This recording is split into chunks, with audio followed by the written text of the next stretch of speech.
Bismillahirrahmanirrahim. Assalamualaikum warahmatullahi wabarakatuh. Asyhadu an la ilaha illallah, asyhadu anna Muhammadar Rasulullah. Allahumma sholli ala sayyidina Muhammad wa ala ali sayyidina Muhammad. Kama sholaita ala sayyidina Ibrahim wa ala ali sayyidina Ibrahim. Bil alamina innaka Hamidum Majid. Sebelumnya kita panjatkan dahulu doa kepada Gusti Allah Agung untuk saudara-saudara kita yang telah memberikan sholawatnya kepada channel dakwah ini, sehingga channel ini dapat dengan eksis setia hadir dalam ruang-ruang diskusi kalian semuanya dimanapun kalian berada. Tentu dengan sebuah harapan, insya Allah sholawat itu akan menjadi catatan langit amal soleh bagi mereka dan keluarganya kelak, dan insya Allah akan terbalaskan dengan balasan yang lebih baik lagi. Amin, amin ya rabbal alamin. Kemudian untuk seluruh viewer terkasihku dimanapun kalian berada ya, di mancanegara, di dalam negeri ya, aku ucapkan terima kasih atas apresiasinya ya. Semoga selalu always dan tidak pernah never tetaplah bertumbuh menjadi pribadi yang tangguh, anti skip dan anti download. Bagi yang berkenan silakan saja di share, tapi linknya jadi jangan diunduh, kamu potong-potong gak karuan lalu kamu unggah ulang, jangan ya, kasihan yang nonton mendapatkan informasi yang sudah diselewengkan. Ya linknya saja kan lebih enak, linknya saja di share ya, jadi nggak usah diunduh, dipotong-potong, diunggah ulang, kan bikin capek. Selanjutnya dari kalian semuanya aku nggak bisa satu persatu sebutkan, aku ucapkan terima kasih atas doa-doa baiknya untukku, dan semoga kebaikan doa itu juga tercurahkan untuk kalian semuanya. Sebagai sesama saudara muslim, kita saling mendoakan dalam kebaikan, dan insya Allah doa kita bagian dari sekian banyak doa yang diijabahi oleh Gusti Allah Agung. Amin amin ya rabbal alamin. Oke, kita akan bahas ya. Aku belum bisa melanjutkan tentang engkaukah nabi yang akan datang ya. Nanti mengalir saja, kalau modnya sudah sampai nanti aku jelaskan ya, dan kita bahas sampai selesai. Untuk sekarang belum dulu. Unggahan kemarin ternyata lumayan viewernya. Ini 21 jam sudah meraup 425 viewer ya. Sedangkan unggahan yang tadi pagi itu 200 aja belum, cuman 150-an ya. Mungkin sibuk ya. Oke, dan ternyata di luar dugaan komentar yang masuk juga bagus-bagus sepertinya ini ya, kok rame banget gitu. Mungkin ada keasikan dari kalian. Tajuk kita kali ini apa itu enaknya? Masih terkait dengan yang kemarin. Ya, jadi aku tegaskan, Al-Quran itu tidak menjelaskan adanya stuntman, ya, stuntman, peran pengganti untuk menggantikan posisi Yesus, ya, untuk disalibkan, itu tidak ada, ya, itu tidak ada. Makanya kemarin kan kita bahas, ternyata Yesus yang dipahami oleh teman-teman Kristen, Katolik, dan Protestan itu beda-beda. Ya, maka aku sampaikan ke kalian, kalau ada teman-teman Kristenmu mengatakan bahwa Yesus itu bukan Isa atau Isa itu bukan Yesus, ya nggak usah terlalu merasa kok begini kok begitu, ya disikapi aja secara wajar. Oh begitu ya, gitu aja. Ya nggak usah terus nggak perlu begitu. Kenapa? Di dalam mereka sendiri terjadi bukan dualisme ya, trialisme Yesus. Yesusnya beda-beda. Ada Yesus yang lain gitu, yang kemarin sudah dijelaskan oleh Pak Pendetanya ya, dan sudah kita tanggapi ya. Masalahnya yang perlu kamu pahami, kalau antara Islam Kristen aja dianggap Yesus bukan Isa itu bisa ya. Ya lebih bisa lah, karena Islam Kristen kan sudah terjadi apa ya, behind screen ya, di balik layar ya, sudah ada resistensi Sedangkan di internal mereka aja sudah terjadi resistensi juga, sehingga Yesusnya itu terpecah menjadi 3 yang kemarin itu, ya, dari Kristen, dari Protestan dan dari Katolik. Jadi kalau di internal mereka aja begitu, apalagi di eksternal antara Islam dan Kristen, wajar saja gitu. Jadi kalian tidak perlu merasa lu kok begini kok begitu, ya nggak apa-apa, biarin aja. Tapi kalau kamu mau menjelaskan, ya tidak masalah, jelaskan saja. Kalau memang Yesus itu bukan Isa dan Isa bukan Yesus, apa perlunya Anda masuk ke dalam diskusi-diskusi lintas iman? Kan begitu. Bismillahirrahmanirrahim.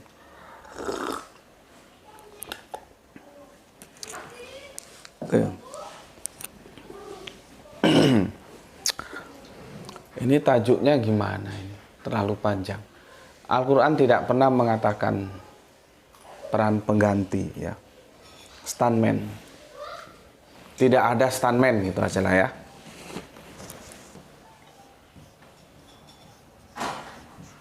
Tidak ada stuntman, tulisannya ya apa tuh?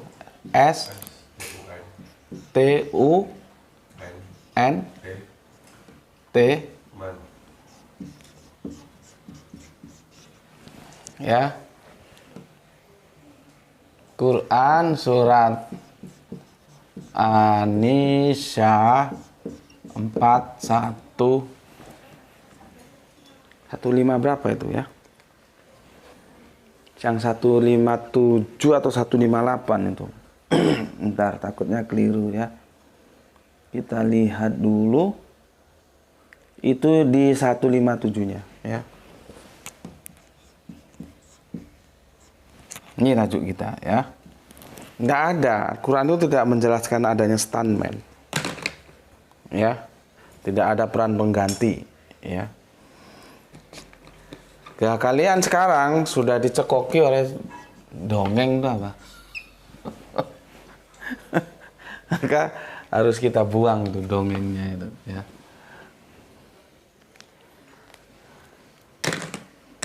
Oke. Sebelum sana aku bacakan komen yang masuk dulu dari kalian.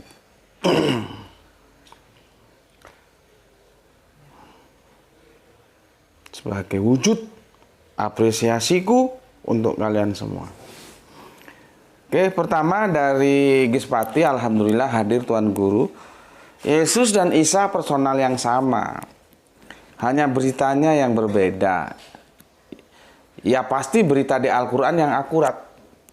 Karena Gusti Allah yang menyatakan, bukan hasil penyelidikan.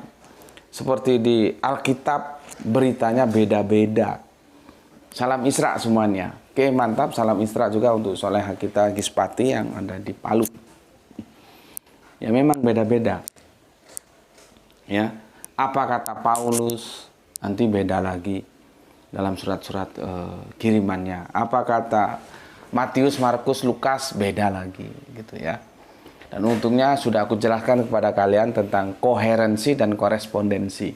Nah, kalau kita sudah mempertemukan antara ayat-ayat dalam Alkitab, baik itu Bible maupun Al-Quran, itu namanya kita melakukan kritik teks lewat jalur korespondensi, bukan koherensi.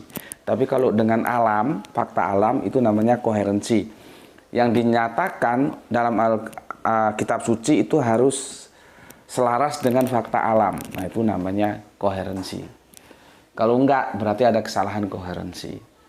Gitu ya, seperti di Alkitab dikatakan terjadi siang dan malam. Orang mataharinya aja hari keempat baru diciptakan kok sudah ada siang dan malam. Nah, itu kesalahan koherensi. Ya. Jadi kalian baca di kitab Kejadian paling awal itu kan nanti ada urut-urutannya kan, terus siang dan malam. Orang mataharinya belum diciptakan karena fakta sains mengatakan terjadinya siang dan malam itu karena perbedaan posisi matahari terhadap bumi. Nah, ini mataharinya belum diciptakan sudah ada siang dan malam. Karena matahari itu diciptakannya itu di hari keempat. Baru diciptakan yang lebih besar gitu ya. Nah, jenis-jenis kesalahan itu namanya kesalahan koherensi. Nah, kalau yang kemarin yang dikatakan oleh Pak Pendeta itu dan sudah kita nukil, itu adalah kesalahan korespondensi. Koresponden, surat menyurat. Dulu ada kebiasaan sahabat pena, dia surat ponden, surat menyurat. Jadi pernyataan di suratnya Matius berbeda pernyataannya di surat Lukas, berbeda lagi di suratnya Markus, berbeda lagi di suratnya Yohanes. Mana yang benar, yaitu yang bikin kita pusing. Nah, itu namanya kesalahan korespondensi. Oke. Terima kasih Giswati, dengan kita terbang ke Samarinda. Ada Bu Ne. Alhamdulillah sehat selalu Bunda. Ya.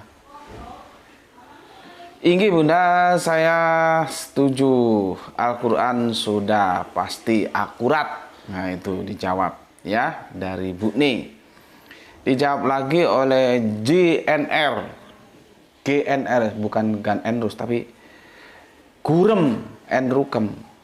Kalau Rukem aku belum tahu, nama buah mungkin ya. Berbahagialah menjadi Kristen, di surga Kristen disediakan. Nggak berani baca aku. Matius 23:31 ya, baca sendiri di sana.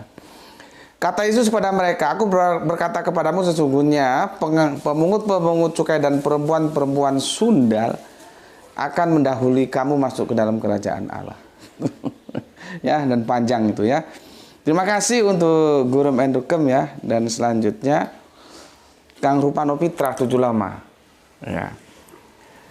Depok hadir nyimak kajian kristologi yang rasional supaya terbebas dari dongeng dan dogma. Mantap.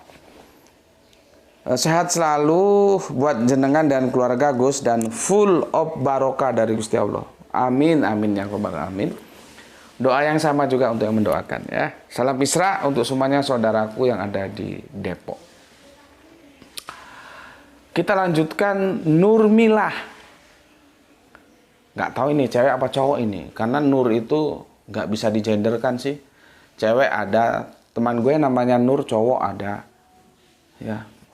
Ini fotonya nggak ada, cuma huruf N aja. Nah, itu ideografi itu ya. Alif Lam Mim, itu ideografi. Toha, Nun, nah ini N, itu ideografi. Semoga guruku selalu diberikan kesehatan dan dimudahkan segala urusannya. Nyimak selalu Gus. Oke, terima kasih, doa yang bersama untukmu saudaraku. Nggak tahu ini ada di mana ya, belum dikonfirmasi. Matur nuwun, terima kasih dan silahkan menyimak. Salam Isra nggih untuk semuanya yang ada di sana. Untuk Nurmilah. Selanjutnya Cak Nurkolis.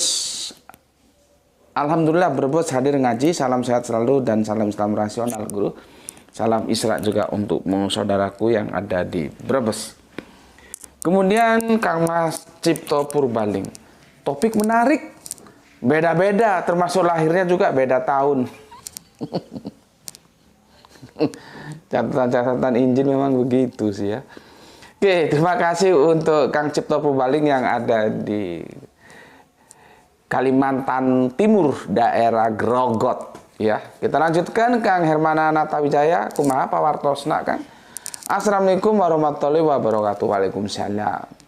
Alhamdulillah bisa hadir nyimak. Salam Isra buat semuanya. Mantap.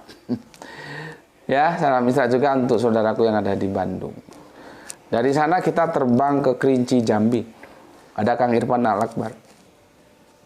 Masih setia mengikuti kajian yang membedah iman dan menyobek dogma dari Kerinci Jambi. Mantap. Terima kasih untuk Kang Irfan Al-Akbar. Salam Isra untukmu. Kemudian yang punya Jakarta Selatan, Rio. Hadir Gus, mantap. Lanjutkan. Salam Isra untukmu Rio. Dilanjutkan soleha kita. Ya. Rini Demak hadir Gus. Maaf untuk kali ini aku tidak sependapat denganmu Gus. Oke, enggak masalah ya, kan tidak harus sependapat. Pendapatannya kan beda, dia pegawai negeri, gue bukan pegawai apa-apa. Kalau pegawai negeri cuma ngitung tanggalan. Tanggal 1 sudah mesti bayaran. Tanggal 1 bayaran, tanggal 1 enggak tahu pegawai negeri tanggal 1 ya bayarannya. Jadi tinggal lihat tanggal aja. Kalau seperti gue kan nggak jelas. dan nggak perlu nunggu tanggalan karena bukan pegawai ya. Jadi kalau pendapatannya berbeda tuh ya memang begitu ceritanya ya. Jadi kalau tidak sependapat tidak masalah ya. Kata diserupakan memang ada orang pengganti, ini dasarnya. Oh. Matius 17:2 ya, sabda. Lalu Yesus berubah rupa satu di depan mata mereka ya. Wajahnya bercahaya seperti matahari dan pakaiannya menjadi putih bersih seperti terang. Itu artinya melakukan transformasi, kemampuan melakukan transformasi ya. Yesus ya. Matinya Yudas sama seperti orang tersalib dengan luka tombak usus terurai. Matius 2:75, Yudas gantung diri. Kisah para Rasul, Yudas ususnya keluar. Jadi janggal orang bunuh diri karena dengan minum racun. Waduh, ini soleha kita ini kacau, ini nyusunnya kacau kamu. Ya harusnya nggak gini nyusunnya. Ya. Kamu susun kerangka berpikirmu apa yang itu bisa menyanggah pendapatku. Gitu. Ya. Kalau kamu lari ke Yudas, ya memang sih nanti kita bicarakanlah Yudas ya. Tapi kan matinya Yudas juga bermasalah. Dan kamu sudah tahu itu apa yang ditulis Matius dan apa yang ditulis Lukas dalam kisah para rasul itu kan nggak connect. Ya. Gitu. Jadi harusnya kamu susun kerangka pendapatmu begini, nanti aku lihat di mana ketidaksetujuanmu. Gitu. Ya. Oke. Selanjutnya Bapak Abdul Muluk. Assalamualaikum. Waalaikumsalam. Dari Serdang izin Cimagus. Semoga kita selalu dalam keadaan sehat-sehat. Terima kasih. Terima kasih juga. Salam Isra untuk Pak Abdul Muluk. Kita lanjutkan Kang Wahyudi Junaid. Assalamualaikum Gus. Waalaikumsalam. Maha benar Allah dengan segala firman-Nya. Salam Isra. Salam Isra juga untukmu saudaraku ya. Oh, berarti aku ini menjawab si Rini ya. Maaf kali ini aku tidak sependapat denganmu Gus. Kata diserupakan memang ada orang pengganti ya. Padahal tajukku tidak ada peran pengganti, tidak ada stuntman. Ya, nggak sengaja ternyata jawab ini. Ya, nanti kamu dengar ini ya, apa Rini ya, bagaimana? Karena aku berbasicnya itu dari Quran surat An-Nisa, gitu loh. Kalau kamu kan, kamu secara kerangka berpikir, ya bisa dibilang ambigu ya, ketika pernyataanmu itu ada peran pengganti ya, kamu menggunakan perjanjian baru, sedangkan kamu sendiri tahu pernyataan dalam perjanjian baru itu saling tikam ya, dan itu kamu gunakan untuk kamu mengomentari Al-Quran pastinya ya, pastinya Al-Quran, karena menurut kamu ya ada peran pengganti tapi dasarnya perjanjian baru, nggak connect kan, sedangkan yang kita bicarakan tuh di perjanjian terakhir itu. Tapi ya ikuti aja lah, nanti kamu ngerti kok ya. Oke. Kemudian Kang Mas Anto Wijaya. Assalamualaikum. Waalaikumsalam. Cirebon izin ikut ngaji Gus. Salam Isra. Oke, salam Isra juga untuk Kang Anto Wijaya yang ada di Cirebon. Jangan lupa ya, nyanyikan sebuah lagu yang sedang populer di mana-mana, orang nyanyikan lagu itu. Terlalu sayang.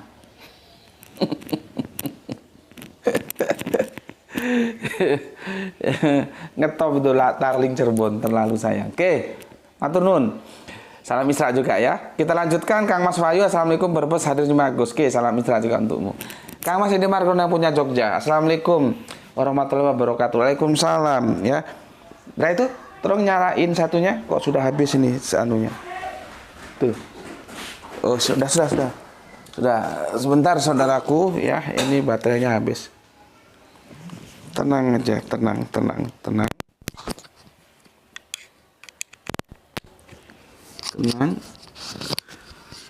Ya. Gimana, masuk suaranya? Coba lihat, masuk. Oke, masuk.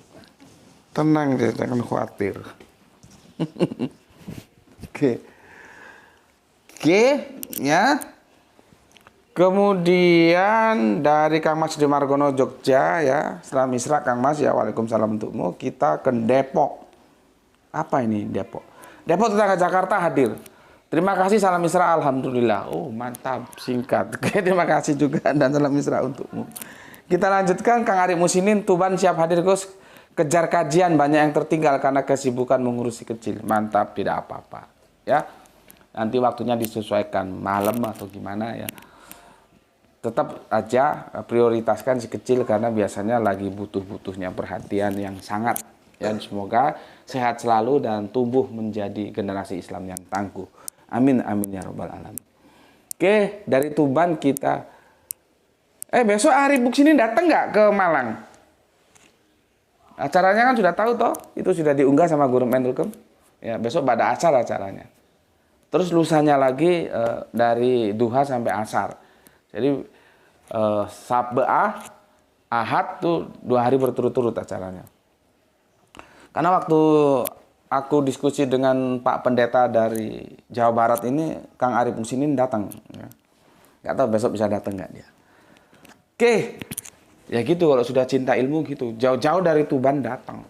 Tapi pada waktu itu kamu masih PDKT ya, belum married ya.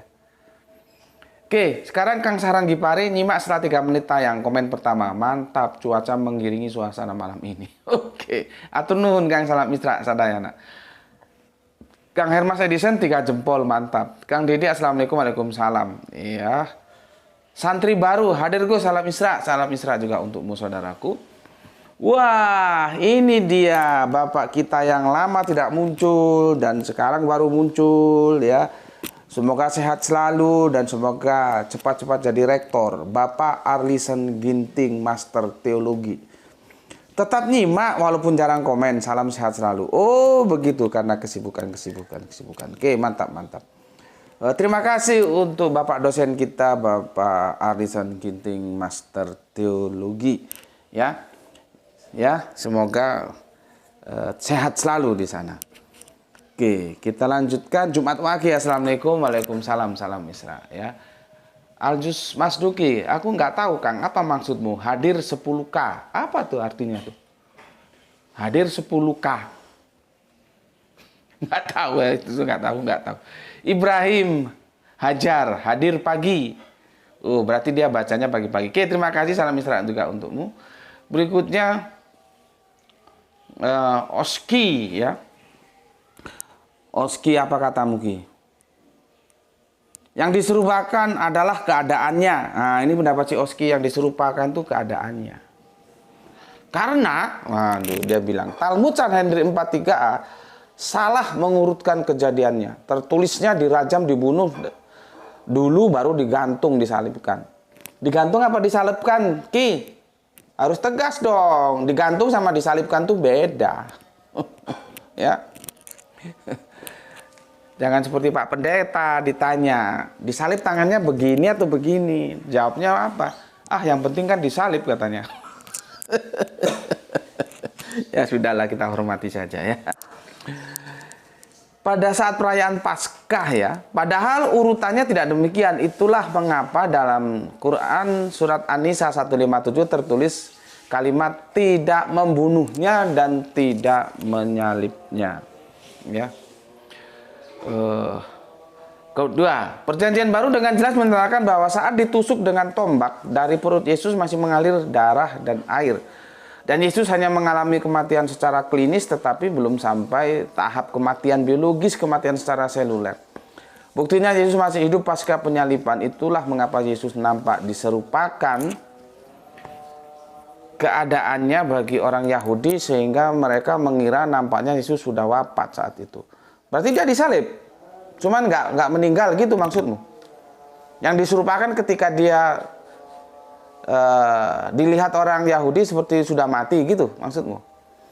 Dan Al-Quran tertulis bahwa orang-orang yang berselisih paham tentang penyaliban ini hanya mengikuti prasangka John belaka, karena mereka tidak memiliki ilmu dalam hal ini. Buktinya sampai ada yang mengira Yesusnya bermacam-macam atau bahkan digantikan oleh Simon dari Kirene, Yudas Iskariot dan seterusnya. Ada lagi yang perlu diketahui, ya. Menyalib itu kan perlu skill. Ini kan nggak pernah dibaca orang, ya, karena tidak tampil dalam konteks, tidak tampil dalam teks, maksudku, ya. Bagaimana kalau orang tidak punya skill menyalip terus dia ditugaskan menyalip? Bisa coba loh. Oke. Rini. Jangan-jangan penyaliban itu cuma dongeng, Gus. Via Dolorosa diragukan. Iya dong. Via Dolorosa gue ragukan, ya. Orang itu di tengah seperti gini loh, ya. Via Dolorosa kan sudah aku jelaskan. Ketika kita memperingati 17 Agustus itu loh, terus ada saudara kita sendiri dihajar sama bangsa lain kan, ya. Rasa kebangsaan ego kita kan, ya, nggak terima tuh. Meskipun kita kadang-kadang berbeda dengan dia, tapi ketika berhadapan dengan musuh dari sebuah bangsa kita, tentunya kan kita akan menjadi saudara ketika saat itu. Jadi Via Dolorosa itu juga aku tolak gitu, ya. Penyaliban waktunya simpang siur, itu Yesus atau bukan, itu polemik. Bahkan nggak ada orang pengganti, kebangkitan juga nggak ada. Yesus naik ke surga juga ditanya tumpang tindih. Aku berpikir keras, maka aku simpulkan tidak ada penyaliban. Itu hanya dongeng untuk misi soteriologi salib. Piuh, mantap. Oke. Sekarang ke sini dulu. Apa ini si Rini ini? Gus, tolong ini dibahas tuntas, Gus. Sebenarnya ada penyaliban atau tidak? Nah. Atau ada penyaliban tapi bukan Yesus. Artinya ada karangan Yesus sebagai penambah saja karena yang disalib dua orang yang dianggap penyamun, Gestas dan Desmas. Atau memang ada penyaliban Yesus yang disalib tapi dia tidak wafat tapi diserupakan, artinya ada peran pengganti. Kalau jawaban Anda itu tidak ada penyaliban, tumben kamu manggil aku Anda. Aku merasa asing aja kalau dipanggil Anda sama kamu. Kecuali baru kenal kemarin sore. Ya. Itu bisa baik, bisa tidak baik, tinggal bagaimana konteksnya, ya. Baru kenal tuh, Anda dari mana? Nah, itu boleh. Tapi kalau sudah kenal lama terus pakai Anda, itu ada jarak. Ada jarak jadinya, tidak akrab. Ya. Kalau sudah akrab itu enggak pakai Anda seharusnya, ya. Itu bahasanya seperti itu, ya. Makanya aku aneh aja, kok tumben kamu pakai Anda? Justru aku setuju, I'm agree, karena itu dikarang agar Paulus bisa melancarkan misinya dengan dogma soteriologi salib. Enggak juga, Paulus tidak punya otoritas untuk membuat alur cerita seperti itu. Tidak begitu. Jadi alur cerita itu sudah ada, Paulus tidak ikut cawe-cawe, Paulus tinggal membangun dogma dari alur cerita yang sudah ada, gitu loh. Kalau Paulus membuat cerita seperti itu, dia nggak punya otoritas. Dia tidak sekelas Yusuf Arimatea, dia bukan Sanhedrin, ya.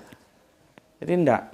Oke, karena di sini sudah sholat masuk maghrib, aku akan sholat maghrib dulu. Nanti setelah itu kita lanjutkan untuk membahas pertanyaan Anda. Nah, kan jadi nggak asik. Masa gue bilang lu Anda? Kan jadi sepertinya kita belum kenal gitu loh. Tapi mungkin ini dia buru-buru aja ngetik, ya. Jadi Anda gitu. Kan nggak asik. Ya nanti gue jawab pertanyaan Anda. Kan nggak asik. Oke, ya. Aku mau maghriban dulu. Bismillahirrahmanirrahim. Alhamdulillahirabbil alamin.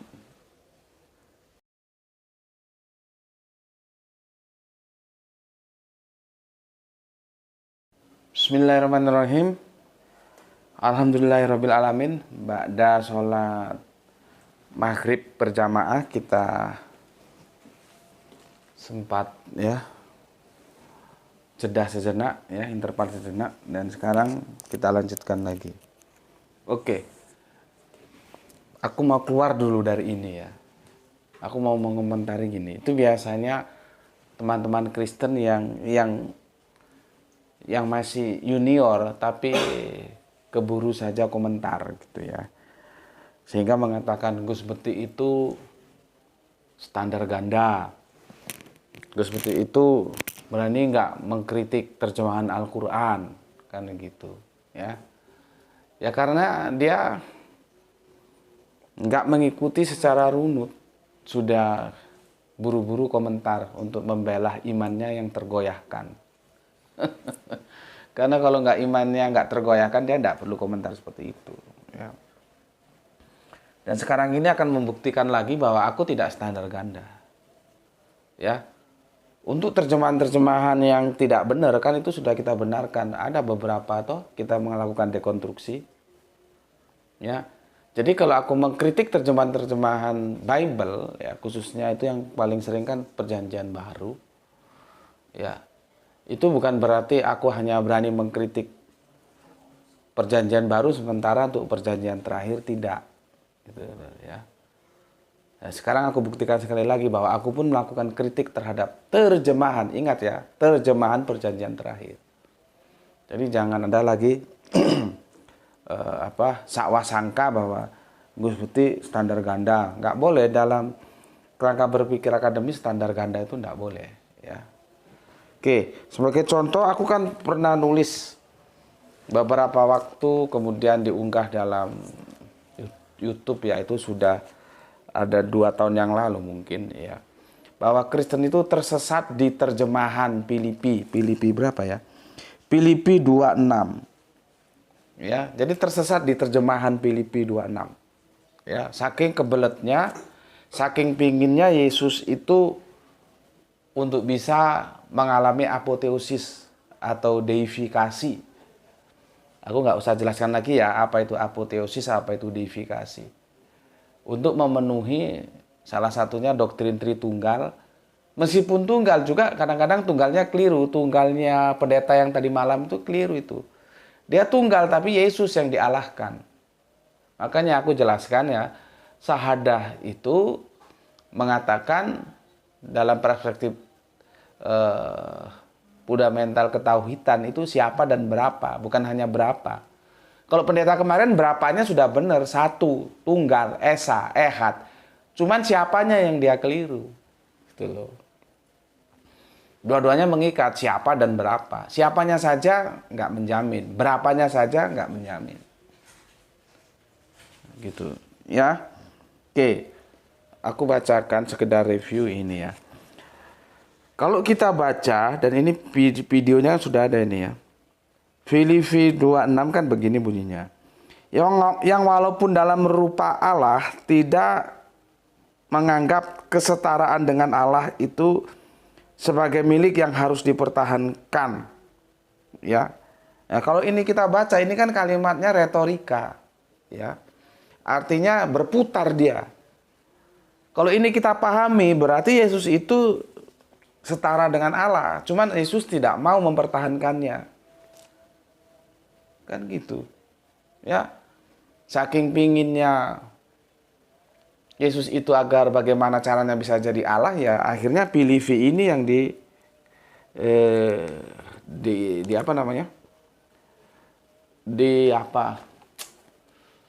dilakukan tahrib ya. Bukan tasrib ya, tahrib. Yang tahribnya ini bukan ke penafsirannya, langsung ke teksnya ya. Maka aku bilang kalau kita lihat original teksnya tidak ada yang bisa diterjemahkan sebagai ya milik yang harus dipertahankan, itu tidak ada. Justru ini kalau kita lihat terjemahan original teksnya itu sebaliknya ya. Yesus itu tidak berkehendak menjadi setara dengan Allah. Bukan Yesus itu menganggap kesetaraan dengan Allah sebagai milik yang harus dipertahankan. Ya begitu. Coba lihat di original teksnya yang edisi Gerika, edisi Yunani ya. Ini ada Pak Nganu itu, Pak dosen kita ya, Pak Alison Ginting MTH kan dosen bahasa Yunani, mungkin bisa bantu gitu. Mungkin Bapak bisa hadirkan, Pak, ya. Aku senang kalau ada orang-orang berilmu masuk ke sini gitu. Kita bisa diskusikan dengan hormat gitu ya. Kalau yang lain-lainnya kan cuma otak sampah aja ya, nggak usah dikomentari, biarin aja. Ya. Ya. Jadi aku melakukan kritik terhadap terjemahan itu karena tidak ada dalam Filipi yang original teksnya yang bisa diterjemahkan menjadi milik yang harus dipertahankan gitu ya. Karena kalau kita baca ini retorika. Ini menggiring kita untuk memahami Yesus itu Allah, cuman Yesus tidak mau mempertahankan kealahannya. Jadi begitu. Ya, itu videonya sudah ada ya, silakan diklik nanti dicari dan ditonton. Oke. Sekarang aku buktikan, aku tidak hanya mengkritik terjemahan Perjanjian Baru, Perjanjian Terakhir pun aku kritik terjemahannya yang tidak mengikuti original teksnya. Ya, itu banyak kan senior-seniormu ada di sini bisa ditanyakan. Berapa kali kita melakukan dekonstruksi terjemahan? Ya, malam ini pun seperti itu. Ya, oke. Ini memenuhi soleha kita ya. Ini komentar untuk Anda. Nah, kan jadi nggak asik. Ya, komentar menanggapi request Anda. Kan jadi nggak asik. Jadi ada, ya kita sih harus saling menghormati ya. Tapi kan ada sebutan-sebutan yang itu merujuk pada, oh ini sudah akrab, oh ini orang yang baru ketemu gitu ya. Ya kita harus saling menghormati ya. Cuman kan nanti jadinya kalau tiap hari ketemu kan terus Anda dari mana itu jadi. Meskipun ketemunya di virtual. Tapi nggak apa-apa, mungkin dia salah ketik, jangan ngambek ya. Nanti kalau ngambek susah, aku nggak ada yang nolong aku, tak suruh nyari linknya di mana videonya gitu. Oke, bismillahirrahmanirrahim.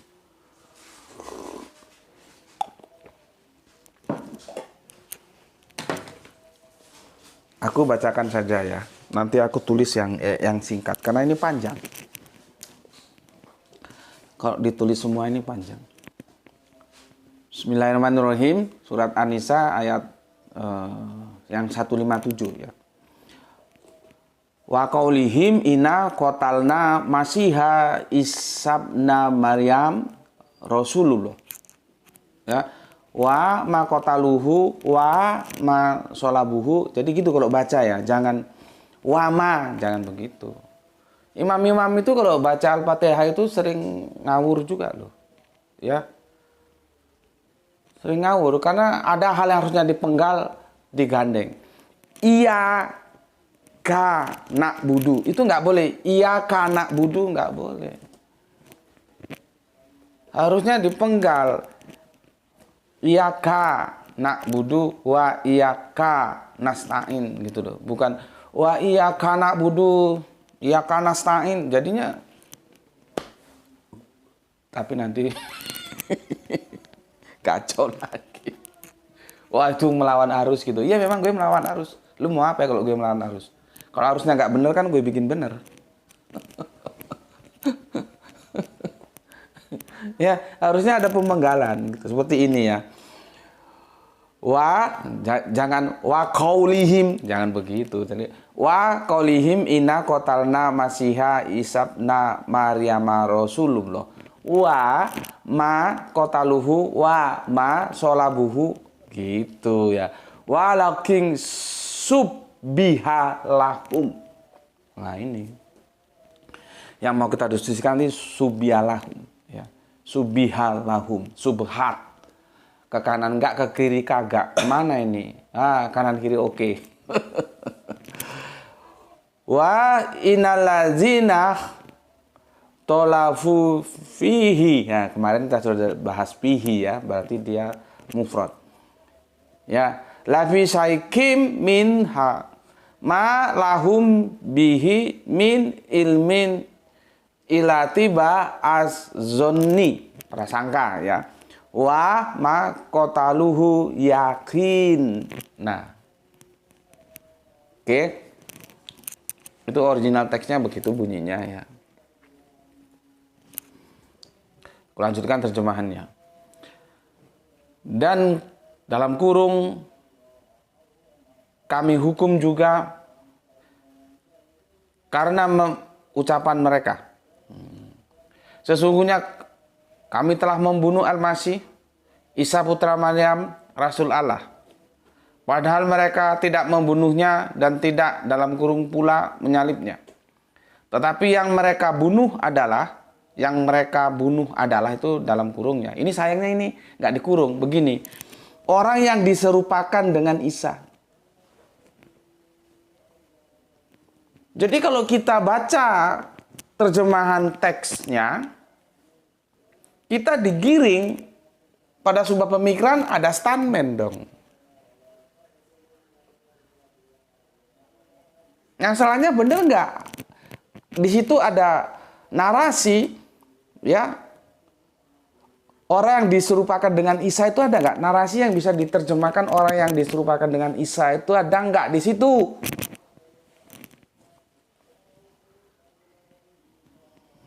Ya. Ada nggak? Jangan seperti LAI menerjemahkan Filipi 26 tadi itu. Ya. Milik yang harus dipertahankan. Nggak ada itu, ditambahinya supaya Yesus bisa melakukan atau mereka bisa melakukan untuk Yesus sebuah hal yang disebut deifikasi atau apoteosis. Karena sudah pokoknya Yesus Allah dah gitu. Padahal nggak ada di original teksnya. Ya Pak dosen tolong bantu ya, Pak Lai Ginting ya. Sorry. Kalau Lai itu Batak tempatku, Batak Toba. Tapi kalau Batak Karo itu apa ya? Sili Ginting ya. Tolong dibantu ya. Supaya nanti teman-teman tercerahkan juga. Seperti ini juga begitu. Ada nggak narasi yang bisa diterjemahkan ya? Orang yang diserupakan dengan Isa. Karena itu menggiring kita pada sebuah pemahaman. Berarti ada stuntman, ada peran pengganti. Siapa dia? Ya.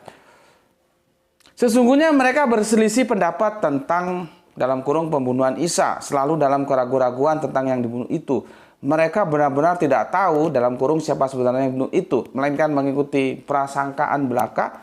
Jadi mereka tidak yakin telah membunuhnya. Yang aku sangat menjadikan pemikiran yang amat sangat. Kenapa narasi orang yang diserupakan dengan Isa itu kok tidak dikurung? Gitu loh. Nih, lihat ini. Nggak dikurung sama dia.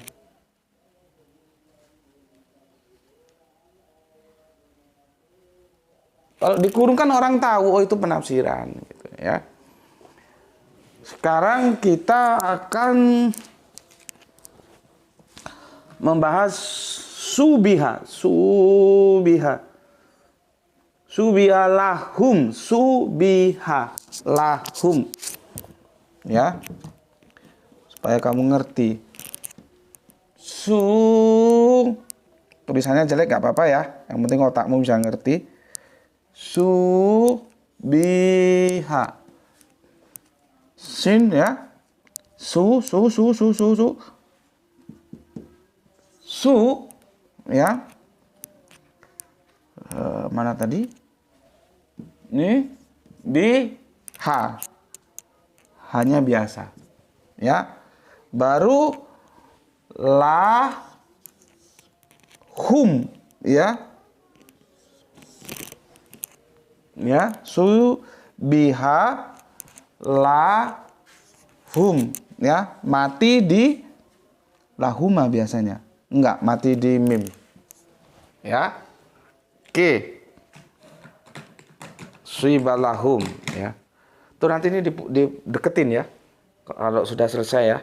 Supaya mas-mas, mbak-mbak, om-om, bapak-bapak, ibu-ibu tahu. Oke, kita penggal ya. Lihat. Ya. Suibalahum itu diartikan diserupakan. Ya. Diserupakan.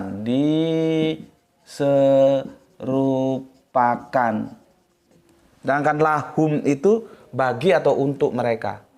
Bagi mereka, ya.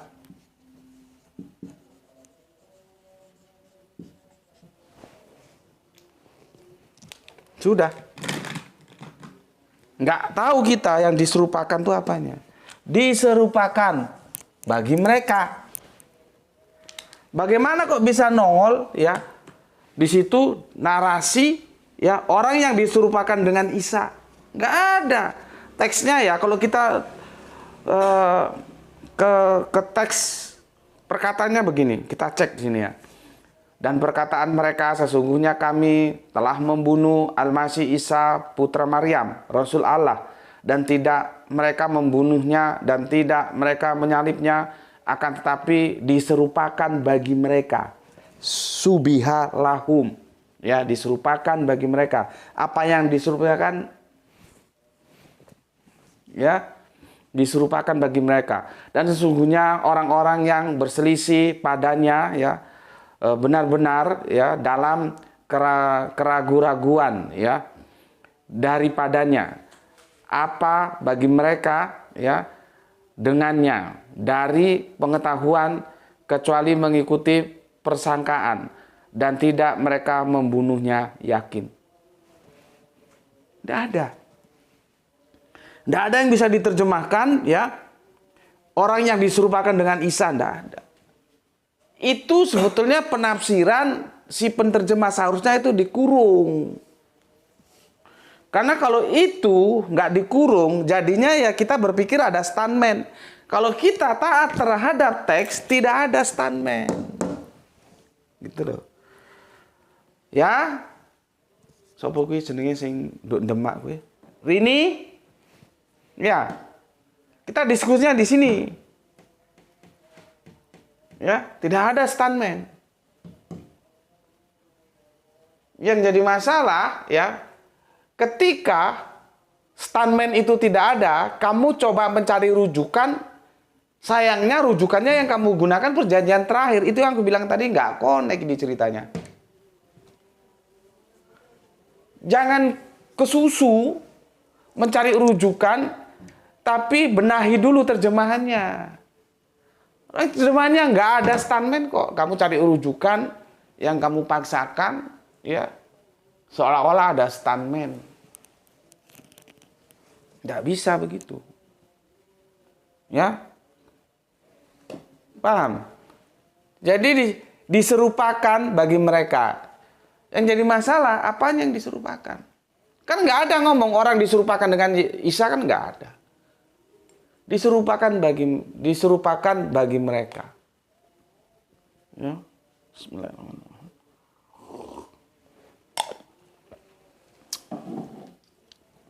Oke. Ini nanti kan jadinya begini. Allah itu mungkin nggak menghukum orang yang tidak bersalah. Logika dasarnya di situ. Ya. Mungkin nggak Allah itu menghukum orang yang tidak bersalah? Kalau otaknya waras itu nggak mungkin. Tapi kalau otaknya awalnya waras terus agak seliring kena dogma, itu baru mungkin. Ya, nanti yang terjadi ya dalam perdebatan Islam Kristen ketika dialog itu adalah sosok Yudas.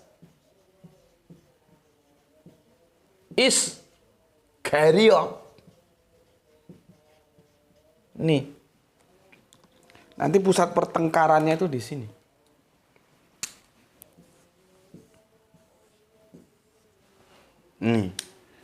Gue kan sudah bilang hadisnya banyak, cuman itu hadis saling tumpang tindih, makanya aku nggak pernah pakai. Al-Quran tidak mengatakan ada sosok yang diserupakan dengan Yesus. Yang ada cuman diserupakan bagi mereka. Apanya yang diserupakan? Ya ini kita kerja keras. Ya, aku bisa memaklumi ya ketika teman-teman Kristen tidak cukup puas dengan jawaban teman-teman Islam ketika mereka diskusi, baik itu di Facebook, di WA maupun di YouTube itu. Aku bisa memaklumi. Dan aku pun awalnya akan menjawab begitu kalau ditanya. Lalu siapa yang diserupakan? Karena sudah terjebak ini. Terjemahan yang sudah diintervensi tadi itu diserupakan ya Orang yang diserupakan dengan Isa. Lalu siapa yang diserupakan dengan Isa? Kan teman-teman Kristen wajar kalau tanya begitu. Ya. Teman-teman Islam akan menjawab, itu bukan hal yang penting untuk dijelaskan oleh Al-Quran. Maka dari itulah Al-Quran tidak berusaha untuk menjelaskannya. Jawabannya paling begitu. Ya itu kan tidak memuaskan secara intelektual. Tapi ya makanya ya, kamu kalau lihat-lihat kristolog itu lihat jam terbangnya, lihat levelnya juga. Makanya aku kalau misalkan diundang jadi narasumber gitu ya, terus misalkan gandengan tandem ya, dua-dua. Aku ada gandengannya. Ini bisa bahaya ini. Karena gue ini anti mainstream. Selama dia mainstream bisa-bisa gue nggak ngelawan nggak ngelayani teman dari Kristen, bisa waktu gue habis untuk mendoktrin dia supaya jangan mainstream. Kalau gue bilang Yesus itu Tuhan, dia bingung nanti. Kalau gue kan ngerti Yesus itu Tuhan tapi bukan Allah. Miring otaknya. Gimana ini gitu. Jadi bisa-bisa terporsi, harusnya aku berhadapan dengan saudara Kristenku justru dengan saudara sendiri. Makanya aku kalau misalkan ada acara diundang terus mau ditandemkan, mau digandengkan, aku lihat dulu. Nggak bisa. Kita kan di sini belajar untuk tunduk terhadap teks. Ya teksnya seperti ini. Ya, diserupakan bagi mereka. Kalau teman-teman Kristen bertanya, siapa yang disuruh apa? Yang diserupakan itu loh, siapa sosoknya? Maka teman-teman Islam akan menjawab seperti itu. Dan aku bisa memaklumi itu bukan jawaban yang memuaskan secara intelektual. Jadi kalau teman-teman Kristen kecewa, ya itu wajar. Tapi kan 11-12 juga, teman-teman Kristen juga kadang-kadang ya, bukan kadang-kadang, hampir bisa dipastikan sama mengecewakannya. Kalau ditanya, bagaimana ini ayat minum racun nggak mati? Mesti dijawab, jangan mencobai Tuhan. Gitu. Jadi di kekristenan juga kacau, di keislaman juga kacau. Karena nggak memahami agama secara rasional. Sama kacaunya itu. Kita kan tidak dalam tahap mencobai Tuhan, tapi teksnya minum racun kalau beriman sama Yesus tidak mati. Itu gimana penjelasannya? Gitu loh. Mesti larinya kan berapa kali itu. Aku sudah sering lihat itu, jangan mencobai Tuhan. Loh, ini bukan masalah coba mencoba. Gitu loh. Teks ini pertanggung jawabnya secara intelektual gimana? Jadi podo baik. Karena apa? Karena kalian sama-sama tidak tunduk terhadap teks. Kalau di kitab Markus itu kan kita sudah pernah sindir bahwa kitab itu ketika masuk di akhir-akhirnya sampai nanti Yesus terangkat ke sorga, itu kan ayat yang ditambahkan kemudian. Gitu loh. Tapi kalau teman-teman Kristen memaksa, itu original teks itu. Buktinya di Kodeks Sinaiticus Vatikanus juga dua-duanya nggak muat itu. Bapak pendeta iya sering mengucapkan, Bapak gereja ya, Justin Martir ya, dan teman-temannya. Masalahnya dari mana mereka dapat kata-kata itu? Kan jadi masalah juga. Tapi oke lah, kalau dipaksakan itu kalian terima sebagai teks yang original gitulah ya, maka aku hanya memberikan jalan keluar. Anda harus memahaminya secara metafora. Kalau Anda pahami secara harafiah, mati sampean. Nggak ada ceritanya orang minum racun nggak mati. Gitu loh. Jadi kehebatan seseorang dalam memahami teks itu harus diimbangi kehebatan dia memilah mana yang metafora dan harafiah. Nggak bisa dihantam metafora semua. Nggak bisa dihantam harafiah semua. Itulah yang disebut oleh Ali Imran surat 3 ayat yang ke-7 kalau nggak salah. Ada yang mukamat, ada yang mutasabihat. Musahabat itu bukan remeng-remeng. Polisemi. Bisa harafiah, bisa metafora. Gitu ya. Oke, kita kembali ke sini. Ya, maka sosok ya dalam perspektif keislaman yang pantas menjadi sosok yang diserupakan ya Yudas. Yudas ini.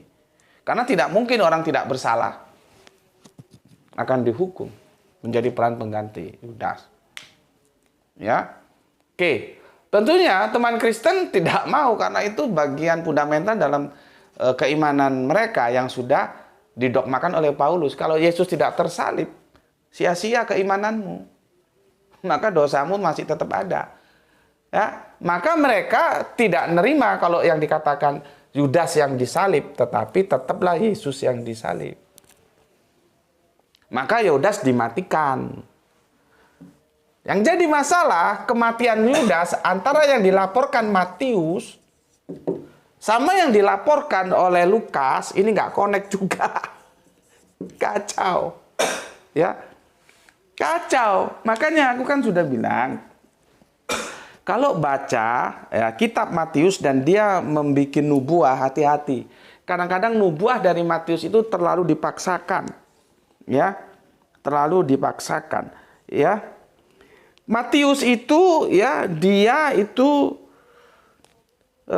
pendekatannya ke Yeremia, Zakaria 11:12. Ini ya. Zakaria 11:12. Ya. 11:12. Sementara Lukas itu nanti ke Mazmur. Mazmur berapa sebentar ya?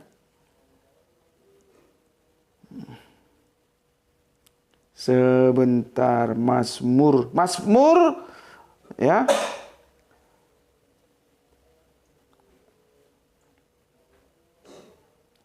Yeremia tadi itu Matius sudah ya. Sebentar, takut salah kutip aku. Yeremia. Sementara kalau Lukas di Mazmur ya. Sudah habis ini. Ya. Mazmur, aku sikat aja ya. Mazmur 69 ya, 25. Ya, sama Mazmur 109:8. Yang insya Allah besok akan kita gali ini ya. Bagaimana kok jadinya tumpang tindih. Repotnya lagi kalau kita dapat jawaban begini. Seperti yang aku bilang tentang penyaliban itu loh, ada yang tangannya terbuka begini, ada yang begini. Ketika pendeta ditanya, "Gimana nih, Pak?" "Ah, yang penting kan disalib." Jangan-jangan kalau kita tanya sebagaimana sebetulnya akuratnya proses kematian Yudas ya, yang disampaikan oleh Matius dan Lukas, kok tumbang tindih. Nanti dia bilang, "Ah, pokoknya kan mati," gitu loh. Karena apa? Kalau Yudas matinya di sini berarti dia tidak tersalib. Nah, sementara teman-teman Islam sendiri berdasarkan hadis-hadis yang paling layak ya sudah, karena dia bersalah sebagai pengkhianat. Karena aku sudah bilang, kan tidak mungkin orang kalau tidak bersalah dihukum. Gitu lah. Ya, orang Kristen tidak mau.